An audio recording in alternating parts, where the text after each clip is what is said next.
പാശ്ചാത്യ കാവ്യ സങ്കേതങ്ങളുടെ ദൃഷ്ടിദോഷമേൽക്കാത്ത കവി. മലയാളികളുടെ വൈകാരിക മണ്ഡലത്തിൽ സ്വകാര്യ സന്തോഷമായും ഏകാന്ത വിഷാദമായും നിറഞ്ഞ ഗാനരചയിതാവ് ശ്രീ റഫീഖ് അഹമ്മദ്. PT കുഞ്ഞുമുഹമ്മദ് സംവിധാനം ചെയ്ത ഗർഷം എന്ന ചിത്രത്തിലൂടെയാണ് അദ്ദേഹത്തിന്റെ സിനിമാ പ്രവേശം. ഈ ലക്കം നക്ഷത്രപ്പിറവിയിൽ ശ്രീ റഫീഖ് അഹമ്മദും PT കുഞ്ഞുമുഹമ്മദും.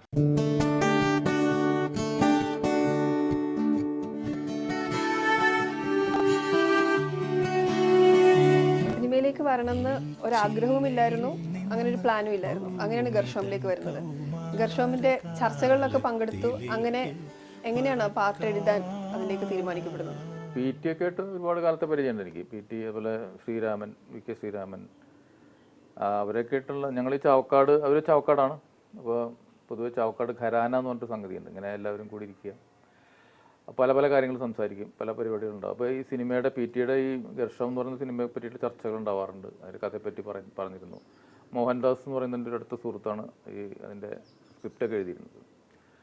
അങ്ങനെയുള്ള ഒരു സന്ദർഭത്തിൽ എന്നോട് പ്രത്യേകിച്ച് പെട്ടെന്ന് പറഞ്ഞു, പുള്ളി ഇങ്ങനെ ഒരു പാട്ട് വേണമെന്ന് പറഞ്ഞു. അപ്പോൾ ഞാൻ പെട്ടെന്നൊരു അസ്റ്റോണിഷ്ഡായി, എനിക്ക് എന്താ ചെയ്യേണ്ടതെന്ന് അറിയില്ല. അപ്പോൾ ഞാൻ സിനിമ പാട്ട് എഴുതുന്നതിനെ പറ്റി, സിനിമ പാട്ടൊക്കെ എനിക്ക് ഭയങ്കര ഇഷ്ടമാണ്, ആസ്വദിക്കുന്ന ആളാണ്. പക്ഷേ പാട്ട് എഴുതുന്നതിനെ പറ്റി ഞാൻ അതേപോലെ ആലോചിച്ചിരുന്നില്ല. നമ്മളീ പറഞ്ഞ പോലെ ഈ കവിതയുടെയും ഒക്കെ ഒരു ലോകത്ത് മാത്രമായിരുന്നു. പക്ഷെ അവർ നിർബന്ധിച്ചപ്പോൾ അവർ പറഞ്ഞ കവിത എഴുതുന്ന പോലെ അങ്ങനെ എഴുതിയാൽ മതി, ബാക്കി കാര്യങ്ങളൊക്കെ ഞങ്ങൾ നോക്കിക്കോളാം. പ്രവാസ ജീവിതത്തിൻ്റെ കാര്യങ്ങൾ, ദുഃഖം, വിരഹം, അങ്ങനെയുള്ള കുറേ കാര്യങ്ങൾ ഒരു ഗസൽ രൂപത്തിൽ എഴുതുന്നത്. അപ്പോൾ നമുക്കറിയാവുന്ന കാര്യങ്ങളൊക്കെ തന്നെയാണ്. അങ്ങനെയാണ് അത് എഴുതിയത്. റഫീഖിന് ഇതിലൊന്നും ഒരു കമ്പല്ല. പാട്ട് എഴുതി അങ്ങ് വിജയിക്കുമെന്നൊന്നും അയാൾ ഉദ്ദേശിച്ചിട്ടുണ്ടെന്ന് എനിക്ക് തോന്നിയില്ല. പിന്നെ ഇങ്ങനെ ഒരു കാര്യം പറഞ്ഞപ്പോൾ, നമ്മളെ കൂടി പറഞ്ഞപ്പോൾ അങ്ങ് എഴുതാന്ന് വെച്ചു. പുള്ളിക്ക് പിന്നെ ആ സ്ക്രിപ്റ്റ് ഇഷ്ടമായി തോന്നണം. ഗർഷം കാണാത്ത ഒരാൾ പോലും ആ പാട്ടിന്റെ ആരാധകരാണ്, എപ്പോഴും കേൾക്കുന്നൊരു പാട്ട്. അപ്പം അന്ന് ആ സിനിമയുടെ റിലീസിനും മറ്റും ഈ പാട്ടിന്റെ ഒരു പ്രശസ്തി അല്ലെങ്കിൽ അത് ഇല്ല, അതാണ് അതിൻ്റെ ഒരു ഏറ്റവും വലിയ തമാശ. ആ പാട്ട് വേണ്ട അത്ര പോപ്പുലറായിരുന്നില്ല. ഇല്ല, 4 വർഷം കഴിഞ്ഞിട്ടാണ് ആ പാട്ട് പോപ്പുലറാവുന്നത്. ഗർഷോമിലെ പാട്ടിന് ശേഷം ഒരു ഇത്തിരി ഗ്യാപ്പിന് ശേഷമാണ് പെരുമഴക്കാലം ചെയ്യുന്നത്. ഞാൻ കേട്ടിട്ടുണ്ട് രാക്കിളിതൻ ആ പാട്ട് എഴുതുമ്പോൾ ഇത്തിരി കവിത കൂടി പോയിട്ട് പിന്നീട് മാറ്റാൻ. അതെന്താണ് അനുഭവം? ഗർഷോമിൽ വന്ന് യാദൃശ്ചികമായിട്ട് വന്നതാണ്. അതോടുകൂടി ഞാൻ വിചാരിച്ചത് ഇനിയിപ്പോൾ അങ്ങനെ ഒരു സിനിമ പാട്ടെഴുത്തിൻ്റെ പ്രശ്നങ്ങളൊന്നും അതിനെക്കുറിച്ചൊന്നും ആലോചിച്ചില്ല. അങ്ങനെ ഇരിക്കുമ്പോഴാണ് ജയേന്ദ്രൻ എന്നെ ജയേന്ദ്രനായിട്ട് അതിന് മുമ്പ് ഒരു സീരിയലിന് എന്തോ ഒരു സംഗതി ചെയ്തിട്ടുണ്ട്. ഈ പെരുമഴക്കാലത്തിൽ പാട്ട് എഴുതുമ്പോൾ എങ്ങനെയാണെന്ന് വെച്ചാൽ ട്യൂൺ ഇട്ടിട്ട് എഴുതുന്നൊരു സംഗതിയായിരുന്നു. ഒരു ട്യൂൺ തന്നിട്ട്, അപ്പോൾ ആദ്യമായിട്ടാണ് അങ്ങനത്തെ ഒരു പരീക്ഷണം ചെയ്യുന്നത്. അപ്പോൾ ഈ കഥയൊക്കെ പറഞ്ഞു കേട്ടപ്പോഴേ, അപ്പോൾ അതിലെ പിന്നെ ഒരു പെൺകുട്ടിയുടെ അന്വേഷണം, മഴയുടെ ഒരു പശ്ചാത്തലം, അങ്ങനെ കുറേ വളരെ സീരിയസ് ആയിട്ടുള്ളൊരു കഥയാണത്. അപ്പോൾ കമൽ സാറിൻ്റെ വിവരണം കൂടി കേട്ട് കഴിഞ്ഞപ്പോൾ ഞാൻ അതിനെക്കുറിച്ചിട്ടുള്ള ഒരുപക്ഷെ കൂടുതലായിട്ട് ചിലപ്പോൾ വിചാരിച്ചിട്ടുണ്ടാവാം. അപ്പോൾ ഞാൻ കുറച്ച് കടുകട്ടി അത് എഴുതി. അപ്പോൾ അദ്ദേഹം പറഞ്ഞു, അങ്ങനെ വേണ്ട, അതൊരു പാട്ടാണ്, ഒരു കവിത, മഹാകാവ്യം എന്നല്ല. അപ്പോൾ അതുകൊണ്ട് അതിനനുസരിച്ച് രീതിയിലൊന്ന് മോഡിഫൈ ചെയ്യണമെന്ന് പറഞ്ഞിട്ട് അത് മാറ്റി എഴുതിയാണ്. ഇപ്പോൾ വിളിക്കല്ലേ എന്നുള്ളത് പ്രധാനപ്പെട്ട ഒരു കാര്യം എന്ന് വെച്ചാൽ, ഇപ്പം ഞാനിപ്പോൾ ഈ പാട്ട് രംഗത്തേക്ക് വരുന്ന ഒരു സന്ദർഭത്തിൽ ഈ ലിറിക്കിൻ്റെ ഒരു പ്രാധാന്യം കുറഞ്ഞു വരുന്നൊരു സമയമായിരുന്നു. വെറും മ്യൂസിക്കൽ പാട്ട് എന്ന് പറയുന്നത് കുറേ കൂടി മ്യൂസിക്കൽ മാത്രമായിട്ടുള്ളൊരു സംഗതിയായിട്ട് മാറിക്കൊണ്ടിരിക്കുന്ന ഒരു അവസരമാണ്. ഭാഗ്യവശാൽ ഇങ്ങനെ ചില സിനിമകൾ കിട്ടിയതുകൊണ്ടാണത്. വരികളുടെ മാത്രം, അല്ലെങ്കിൽ അതിൻ്റെ ഈണം കൊണ്ട് മാത്രം ആളുകളെ മനസ്സിലേക്ക് ഒരു പാട്ട് ചെല്ലുക എന്ന് പറയുന്നതിൽ ഒരു നല്ല മാറ്റമായിട്ട് എനിക്ക് തോന്നിയത്. പിന്നെ അതിലെ പ്രമേയം എന്ന് പറയുന്നത് നമുക്കൊക്കെ അറിയാവുന്ന ഒരു സംഗതിയാണ്. ഇപ്പോൾ വിവാഹം കഴിഞ്ഞിട്ട് എന്താ പറയുക, അവളുടെ ജനിച്ചതും വളർന്നതും ഒക്കെ ആയിട്ടുള്ള എല്ലാ അതിനോട് വേര് പറിച്ചെടുത്തിട്ട് വേറെ സ്ഥലത്തിൻ്റെ ആളായി മാറുകയാണ്, പേര് പോലും മാറിപ്പോകാനുള്ള. അപ്പോൾ അങ്ങനെയുള്ളൊരു അവസ്ഥയുണ്ട്. അപ്പോൾ ഇത് പ്രത്യേകിച്ചും ഇത് അങ്ങനെയല്ല, ഇതിപ്പോൾ വിദേശത്തേക്ക് പോകേണ്ടി വരികയാണ്, വേറെ തീർത്തും അപരിചിതമായിട്ടുള്ള സ്ഥലത്തേക്ക് പോകേണ്ടി വരികയാണ്. അപ്പോൾ അങ്ങനെയുള്ളൊരു പെൺകുട്ടി അവളുടെ ചുറ്റുപാടുകളുള്ള അവളെ പിടിച്ചു വലിക്കുന്ന, അല്ലെങ്കിൽ അവളെ ബന്ധിപ്പിച്ച് നിർത്തിയിട്ടുള്ള എല്ലാറ്റിനെയും ഏറ്റവും അകന്നകന്ന് പോകുന്ന ഒരു ഫീലാണ് അതിൽ ആ പാട്ടിൽ വരുത്താൻ ശ്രമിച്ചത്. തട്ടം പിടിച്ച് വലിക്കല്ലേ മൈലാഞ്ചി ചെടിയേ, വെള്ളിക്കലസിന്മേൽ ചുറ്റി പിടിക്കല്ലേ തൊട്ടാവാടിത്തയ്യേ, തൊട്ടാവാടിത്തയ്യേ. സംഗീതം കൊടുക്കണം എന്നുള്ളൊരു വാദമാണ് രമേശ് നാരായണൻ ഉന്നയിച്ചത്. ഞാൻ പറഞ്ഞത് 100% സംഗീതം ആവശ്യമില്ല. അപ്പോൾ ഒരു പദ്യം ചെയ്യുന്ന പോലെ ആവും എന്ന് രമേശിനെ തിരിച്ചടിച്ച്. ഞാൻ രമേഷും മകരിപോട്ടുള്ള ബന്ധം. ഞാൻ പറഞ്ഞു അതിനെന്തായാലും ഞാൻ മ്യൂസിക് ഓർക്കസ്ട്ര വേണ്ട. ഓർക്കസ്ട്ര ഞാൻ ഉപയോഗിക്കുന്നത്. പനയോലത്തട്ടേക പഴുതിയിലൂടെ വീണ് ചിതറുന്ന തൂവെളിച്ചം. എന്റെ ചിരി പോലെ എന്നൊരാൾ വെറുതെ കൊതിപ്പിച്ച പുലർക്കാല പൊൻവെളിച്ചം. ഇത്തിരി ഞാൻ എടുത്തോട്ടെ. ഈ കല്യാണ വീടുകളിലൊക്കെ എന്നും കേൾക്കുന്ന പാട്ടാണ് കിഴക്ക് പൂക്കും. അപ്പൊ അതിൽ കൽബിലെത്തിയാണോ എന്ന് ആൾക്കാർക്ക് സംശയം ഇപ്പോഴും മാറിയിട്ടില്ല. അല്ല, അത് വളരെ സിമ്പിൾ അല്ല. ആ വരികളായിട്ട് ബന്ധപ്പെടുത്തി നോക്കി കഴിഞ്ഞാൽ അത് കൽബിലെത്തി തന്നെയാണത് ഉദ്ദേശിക്കുന്നത്. ഒരു മാരൻ, പിന്നെ പറന്നു വന്നൊരു മാരൻ കൽബിലെത്തി, ഇത്രയാണത്. പിന്നെ ചില സമയത്ത് കൽബിലെ തീയായിട്ട് മാറാം. ചിലപ്പോൾ കല്യാണം കഴിഞ്ഞ് വരുന്ന കക്ഷി എങ്ങനത്തെ അറിയില്ല. അപ്പോൾ പാട്ട് ഒത്തിരി പ്രിയപ്പെട്ട പാട്ടാന്ന് പറഞ്ഞു കേട്ടിട്ടുണ്ട്.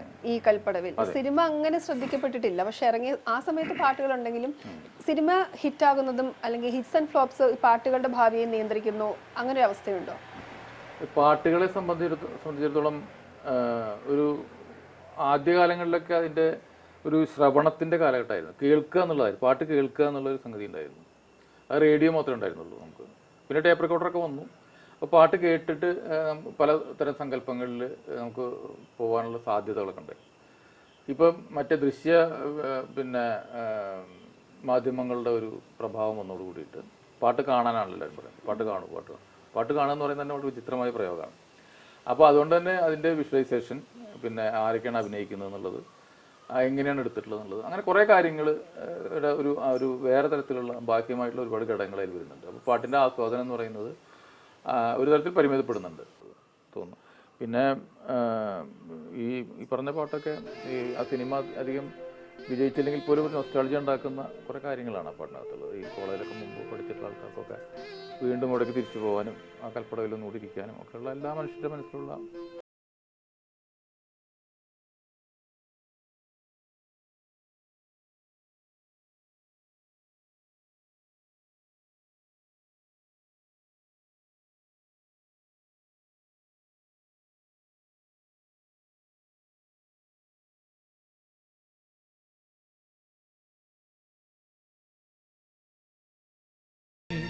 ദക്ഷിണാമൂർത്തി സ്വാമി മുതൽ ഇപ്പൊ ഏറ്റവും ഇളയ തലമുറയിലെ ആളുകൾ വരെ അവരോടൊപ്പം പ്രവർത്തിച്ചു.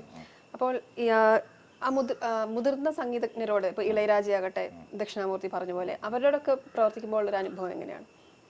അവരോടൊക്കെ വളരെ ശങ്കയോട് കൂടിയിട്ടാണ് ഞാൻ ആദ്യം സമീപിച്ചത്. അപ്പോൾ ഇളയരാജ എന്നൊക്കെ പറഞ്ഞാൽ പിന്നെ ഒരു സംഗീത ചക്രവർത്തി എന്നൊക്കെ പറയും, ദക്ഷിണേന്ത്യൻ സംഗീത ചക്രവർത്തിയൊക്കെ ആയിട്ടുള്ള ആളാണ് അദ്ദേഹം. പക്ഷേ അദ്ദേഹത്തിൻ്റെ രീതി എന്ന് പറഞ്ഞാൽ ഇവിടുത്തെ ഏറ്റവും ന്യൂ ജനറേഷൻ ആൾക്കാരുടെ രീതി തന്നെയാണ്. ട്യൂൺ തരികയും ആ ട്യൂണിൻ്റെ വളരെ അതിൻ്റെ അതിൻ്റെ അകത്ത് നിന്നുകൊണ്ടുള്ള കളികളാണ്. സൗണ്ടിങ് ഒക്കെ വളരെ പ്രധാനമാണ്. അപ്പോൾ അതുകൊണ്ട് അത് ഈ പുതിയ നമ്മുടെ കേരളത്തിലെ മലയാളത്തിലെ പുതിയ ആളുകളൊക്കെ ചെയ്യുന്ന പോലെ തന്നെയാണ് ചെയ്യുന്നത്. അതുകൊണ്ട് അതിൽ വിഷയമൊന്നും ഉണ്ടായിട്ടില്ല. അത് അദ്ദേഹത്തിന് ഇഷ്ടപ്പെടുകയും ചെയ്തു. ഞാൻ ചെയ്തത് മൂന്ന് പടത്തിലും മറ്റു അദ്ദേഹത്തിൻ്റെ കൂടെ ചെയ്തു. മൂന്നും അദ്ദേഹത്തിന് വളരെ ഇഷ്ടപ്പെട്ടു.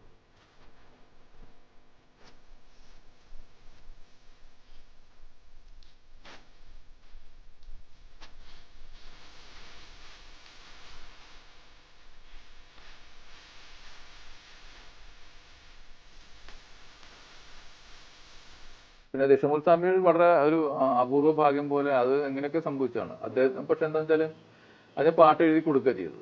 പാട്ട് എഴുതി കൊടുത്തത് പിന്നെ അദ്ദേഹം, അപ്പോൾ എനിക്കിങ്ങനെ ഭയങ്കര ഒരു ശങ്കയുണ്ട്. കാരണം 3-4 തലമുറയൊക്കെ പാട്ട് പഠിപ്പിച്ചിട്ടുള്ള ആളാണ്. ലെജൻഡറി ആയിട്ടുള്ള ആളാണ്. അത്രയും സീനിയർ ആയിട്ടുള്ള ആളാണ്. അപ്പോൾ ഞാനിങ്ങനെ സംശയം പ്രകടിപ്പിച്ചു, ഇങ്ങനെ ഇത് പാട്ട് പോലെയൊക്കെ എഴുതിയിട്ടുണ്ട്, എന്താണെന്നറിയില്ല.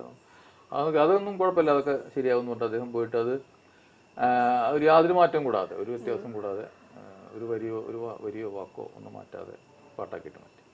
അപ്പോൾ ശരിക്കുള്ളൊരു സംഗീതജ്ഞൻ്റെ പ്രതിഭ എന്ന് പറയുന്നത് തന്നെയാണ്. കാരണം അപ്പോൾ അദ്ദേഹത്തെക്കുറിച്ച് സാധാരണ പറയാറുള്ളത് മാതൃഭൂമി പത്രത്തിലൊരു വാർത്ത കൊടുത്താലും അത് വേണമെങ്കിൽ പാട്ടാക്കി മാറ്റുന്നതാണ്. അപ്പോൾ നമ്മുടെ ജി ശങ്കരക്കുറുപ്പിൻ്റെയൊക്കെ വളരെ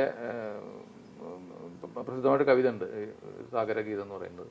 ശ്രാന്തമമ്പരം നിതാഘോഷമുള്ള സ്വപ്നാക്രാന്തം താന്തം ആരബ്ധ ക്ലേശരോമന്ധം മമസ്വാന്തം എന്നൊക്കെ പറഞ്ഞിട്ട് പാടും. അത് മനോഹരമായിട്ടുള്ള പാട്ടാക്കിയിട്ട് സംഗീതം കൊടുത്തിട്ടുള്ള ആളാണ് അദ്ദേഹം. അപ്പോൾ എന്തും ചെയ്യാൻ കഴിയുന്ന ഒരു കഴിവുള്ള ഒരാളാണ്. ശരിക്കും ഒരു സംഗീത സംവിധാനം എന്ന് പറഞ്ഞാൽ അതാണ്, നമ്മൾ എഴുതുന്ന വരികളിലെ സംഗീതം. അല്ലാതെ പറ്റില്ല എന്നുണ്ടെങ്കിൽ ഞാൻ അതിനു വേണ്ടി വേറെ പ്രത്യേകം എഴുതാമെന്ന് പറഞ്ഞു.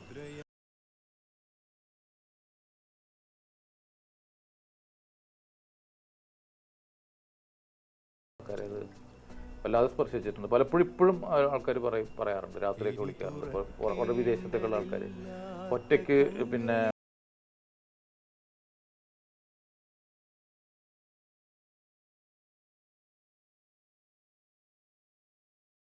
പറയുന്നത് ഒരു കവിയുടെ കഥയാണ്. അതിലെ കഥാപാത്രം കവിയാണ്.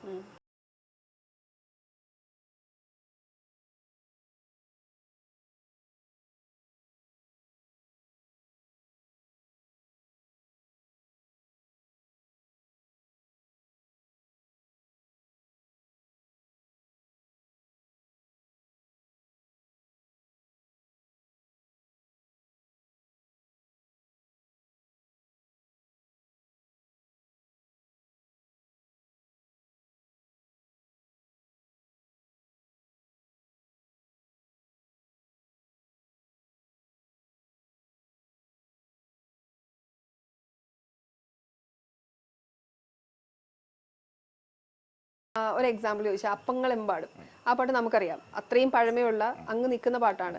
പ്രത്യേകിച്ച് മുസ്ലിം ആ ഒരു വിഭാഗങ്ങൾക്കിടയിൽ അത്രയും ജനപ്രിയമായ ഒരു പാട്ടും കൂടിയാണ്. അതിനെ വേറൊരു രൂപത്തിലാക്കി ഉസ്താദ് ഹോട്ടലിലേക്ക് കൊണ്ടുവന്നിട്ടുണ്ട്. അപ്പം അങ്ങനെ ചെയ്യാൻ ശരിക്കും താല്പര്യം ഉണ്ടായിരുന്നു? സിനിമയ്ക്ക് വേണ്ടി അതങ്ങ് കോംപ്രമൈസ് ചെയ്യുകയായിരുന്നു?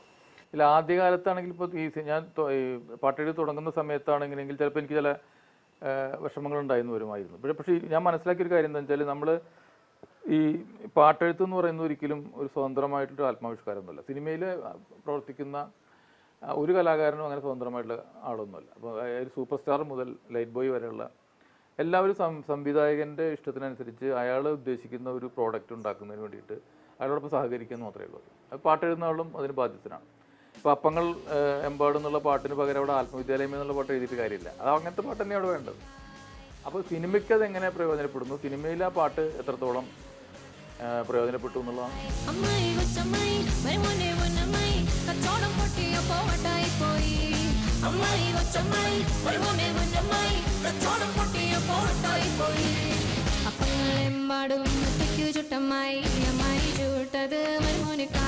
എന്തൊക്കെ തരം പാട്ടുകൾ, ഹാസ്യഗാനങ്ങൾ, പിന്നെ അടിപൊളി പാട്ടുകൾ ഇതിനു മുമ്പും വന്നിട്ടുണ്ട്.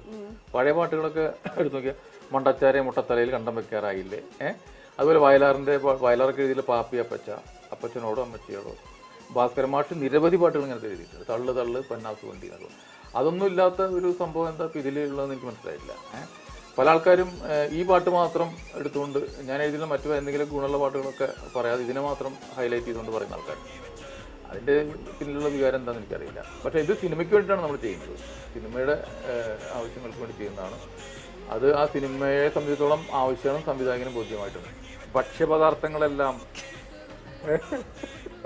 പാചകം ചെയ്തു മാതുല എന്നൊക്കെ പറഞ്ഞ ഒരാൾ അതിനെ സംസ്കൃതമാക്കിയിട്ട് കൊടുക്കുന്നുണ്ട്.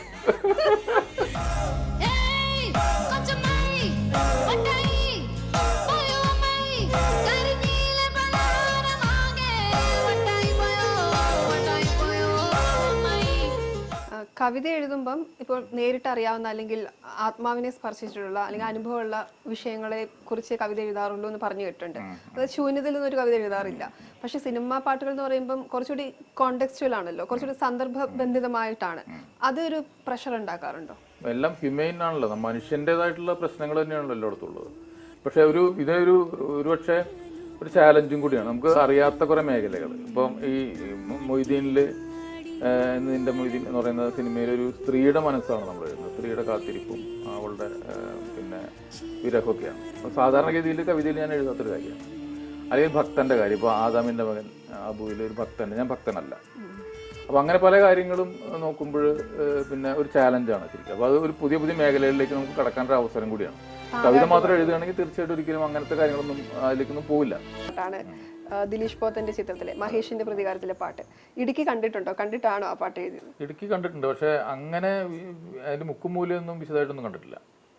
മൂന്നാറിൽ പോയിട്ടുണ്ട്, പിന്നെ അതുപോലെ ദേവികുളം, അങ്ങനെയുള്ള ഈ കട്ടപ്പന, അങ്ങനെയുള്ള പല സ്ഥലങ്ങളിലും ഒരു ഓട്ടപ്രദർശനമൊക്കെ നടത്തിയിട്ടുണ്ട്. 1-2 ദിവസങ്ങളിലൊക്കെ അങ്ങനെ പോയിട്ടുണ്ട്. അല്ലാതെ ഇടുക്കി അത്ര ഗാഠമായ പരിചയം ഉണ്ടെന്ന് എനിക്ക് പറയാൻ പറ്റില്ല. പക്ഷേ ഓരോ സ്ഥലങ്ങളുടെ പേരും അതതിന് വേണ്ടിയിട്ട് അന്വേഷിക്കുകയും, പിന്നെ നമ്മുടെ നാടല്ലേ, നമുക്ക് അല്ല നമ്മുടെ നാട്ടിൽ നമ്മുടെ കേരളത്തിലുള്ളൊരു ഒരു സ്ഥലമല്ലേ, അപ്പോൾ ഇടുക്കിയുടെ പ്രത്യേകതകൾ അറിയാം.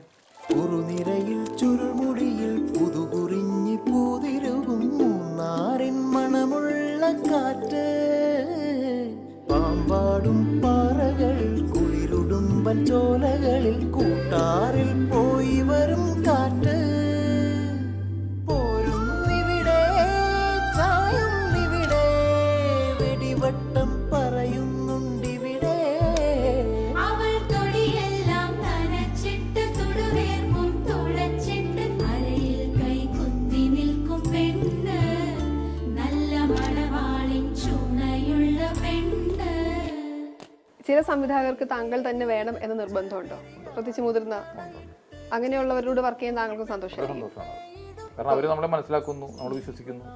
മറ്റു പലരും എന്താ വെച്ചാൽ ഇപ്പം പത്രം എടുത്ത് നോക്കുമ്പോൾ റഫീഖ് അഹമ്മദ് ഇപ്പോൾ എഴുതിക്കൊണ്ടിരിക്കുന്ന ഒരാളാണ്, അയാളാണ് ഇപ്പോൾ മാർക്കറ്റിലുള്ള ആൾ, അതുകൊണ്ട് ആളെ വിളിക്കാം എന്ന് വിചാരിക്കുന്ന ആൾക്കാരുണ്ട്. അതല്ല ഞാൻ തന്നെ വേണമെന്ന് വിചാരിക്കുന്ന ആൾക്കാരുണ്ട്. ഒരു വിശ്വാസമാണ് ഇതിൽ പ്രധാനം. നമ്മളൊരു സിനിമയ്ക്ക് വേണ്ടി നമ്മളെ ഏൽപ്പിക്കുമ്പോൾ അയാളത് വളരെ ആത്മാർത്ഥമായിട്ട് ചെയ്യും എന്നുള്ളൊരു വിശ്വാസം ഉണ്ടെങ്കിൽ കുഴപ്പമില്ല. അതല്ലെങ്കിൽ ചിലപ്പോൾ സംശയത്തോട് കൂടിയിട്ട് ഇരിക്കുമ്പോൾ അയാൾ എന്താ ചെയ്യുക, അങ്ങനെ വരുമ്പോഴാണ് ഈ പ്രശ്നങ്ങൾ പലപ്പോഴും വരുന്നത്. പേഴ്സണൽ ഫേവറേറ്റ് ആയിട്ട് ഏതെങ്കിലും പാട്ടുകളുണ്ടോ? അങ്ങനെ ചോദിച്ചു കഴിഞ്ഞാൽ ഇപ്പോൾ ആദ്യത്തെ പാട്ട് എന്നുള്ള എനിക്ക് അതിനോട് എനിക്കൊരു സെന്റിമെന്റൽ അറ്റാച്ച്മെന്റ് ഉണ്ട്. പറയാൻ മറന്ന പറയാൻ മറന്ന പാട്ട്. പിന്നെ അതുപോലെ മഴ ഞാൻ അറിഞ്ഞിരുന്നു. എഴുതാൻ ഒരു മൗനം വേണമല്ലോ.